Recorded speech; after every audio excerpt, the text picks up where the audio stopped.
వైకుంఠ ఏకాదశి లేదా ముక్కోటి ఏకాదశి ఎందుకు జరుపుకుంటారో మీకు తెలుసా? సత్యయుగంలో మురా అనే రాక్షసుడు ఉండేవాడు. బ్రహ్మదేవుని ద్వారా వరం పొంది అనేక శక్తులు పొందుతాడు. ప్రజలను, విష్ణు భక్తులను, దేవతలను హింసించడం మొదలు పెడతాడు. అతడి బాధలు తట్టుకోలేక దేవతలు, ఋషులు కలిసి శ్రీ మహావిష్ణువును ప్రార్థిస్తారు.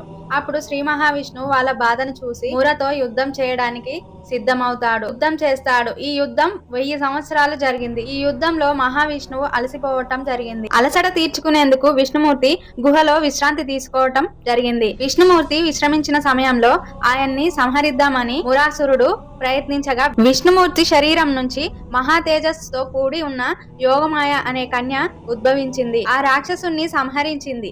ఆ కన్య పక్షంలో 11వ రోజు ఉద్భవించింది కానుక ఆ కన్యకు ఏకాదశి అని నామకరణం చేశారు. నామకరణం చేసి మహావిష్ణువు వరమిచ్చెను. తనకు ఇష్టమైన తిథి ఏకాదశి అని. ఎవరైతే ఆ రోజు ఉపవాస దీక్ష చేస్తారో వారు